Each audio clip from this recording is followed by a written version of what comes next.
Thanks for staying with us on Beyond 100 Days. We're staying on that alleged certificate racketeering from Benin and Togo Republic universities that has now led the federal government to put a hold on certificates from those countries. But let's bring in now our guest. He is the president, National Association of Proprietors of Private Schools, Yomi Otubela. He joins us virtually. Good to have you join us. Thank you for having me. Good evening. You've seen the reaction to this report since it was published. It's been alarming how people have also been coming up with their own revelation as to what has been going on. And it sort of shows you that, look, this is not a today problem. It's been on for years. But what is most alarming for a lot of people is the NYSC part, the fact that, this reporter was able to use that certificate for NYSC, even though he has served before. What does that tell you about our internal processes, especially in terms of quality control and assurance? Yes, I want to say that there is no system all over the world that is perfect in terms of quality assurance. Even developed country, we have informations where people have used traveling document of someone totally different from the traveler and that successfully landed in the country of destination. And over time, we have seen this developed country trying to adjust their policies from time to time to ensure that they take care of those loopholes. So Nigeria system is not an exception to any system that is facing imperfection. What this tells us is that the NYSC group should ensure that we put measures in place to ensure that there is no repeat of such loophole for anyone who had served before to have access to serve without the system detecting such. That should be easy for them with the advent of technology to register students, because in most cases, candidates with the same name would not have the same date of birth and will not have the same maiden name for parent, for mother, and some other similar thing that can figure out those who are having duplicate entry into the NYSC camp. So I expect that the management of NYSC should see this as a wake-up call to make sure that they mitigate their system against such reoccurrence. And But Mr. Tubela, this is beyond the NYSC. It's not just an NYSC problem. It's an education sector problem. Because I listened to the reporter where he said that in 2018, and I've listened to those who have served in one capacity or the other in the education sector saying actually that in 2018, an investigation was done and the federal government, was aware of it. There were responses made at that time, but it was allowed, to continue to fester. And so doesn't that already show? I mean, again, what do you make of that? Yes, I still want to emphasize the fact that no system could be perfect. I want to first and foremost appreciate the reporter, the undercover who had gone through all the steps to ensure they get these facts and revelation for Nigerian governments to be able to work on.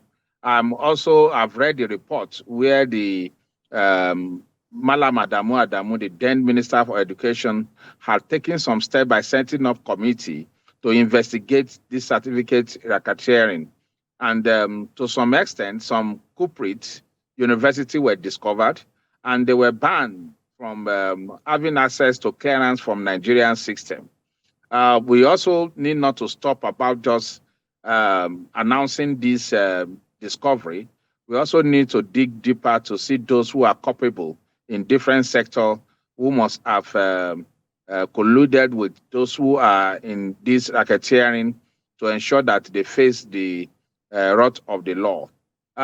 For me, we continue to tighten up our system, especially the area of immigration, who the reporter claimed that he never left the country, but he was able to stamp his passports in and out for the period of the 4 years of his studies in the Benin Republic.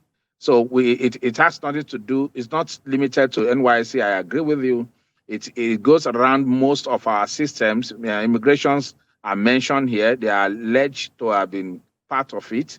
The federal ministry officials were alleged to be part of that.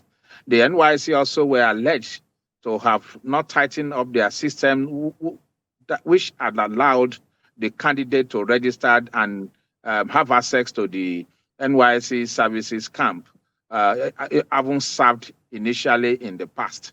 So my take here, therefore, is that it should not be limited to the education system.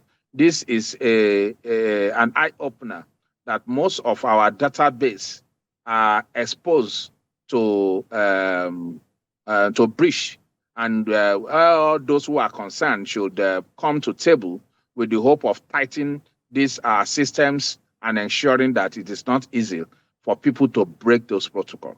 And let's talk about this rush and the excitement of Nigerians to seek certificates in foreign countries, and even countries where the education sector in terms of quality is lesser than Nigeria. I remember some time ago it was the chairman and CEO of the Nigerian Diaspora Commission when a student was killed in Northern Cyprus.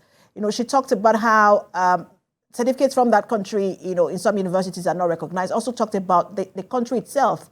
But you find Nigerians, continuing to troop to that country and other countries with lesser education quality, than Nigeria, going to school there. What is the motive, and how should that be addressed? Yes, let me quickly say this, that we should not believe that all students who have sought qualitative education outside the shore of the country, I mean Nigeria, has gone for the purpose of getting a fake certificate or certificate in which they have not worked for. There are some people who have studied in this university, who have gotten this certificate in the accredited course of that university. Some of these universities are actually approved by their host country, and there are courses that are accredited. And it is also true that where they are doing these illegal activities are either for some courses that are not accredited, or some courses that are accredited, but they also do these certificate businesses with it. It is also good to note here that in Nigeria here, as I read from one of the responses of the NYSC representative, that there are times in the past where some Nigerian universities and the Polytechnic had also involved in this certificate racketeering, and they had been investigated and been punished. So it shows to us that it is not limited to those states or to the foreign country university. It is a thing that is established in most countries of the world. And those who are seeking education in foreign country cannot all be said to be looking for certificates that they never worked for. While we are going to have the Judases among those who have gone out, we also have those who are genuinely pursuing the education. But for the quality of this university to be ascertained, it will not be left in the hand of the student or the candidate alone. The Federal Ministry of Education and the National University Commission should do more to enlighten people not only on approved and recognized universities in this foreign country, but with their accredited courses, because there's a difference between when a university is approved to operate and what specific courses are they accredited for, because not all courses are accredited in all universities, even in universities that are known to have quality. So these information in most cases are not in the public domain, and candidates always fall prey for those universities who have this tendency of corrupt practices. So what should be done is that there must be our website that hosts the approved university must as well as go as talking about the courses that are accredited in those university, and the process of hosting them should be a periodic one. It should not be one time off, whereby a university that hitherto has been doing good but have dropped in quality, such should be captured by our regulatory body and be posted on our website. Most Nigeria websites are dormant.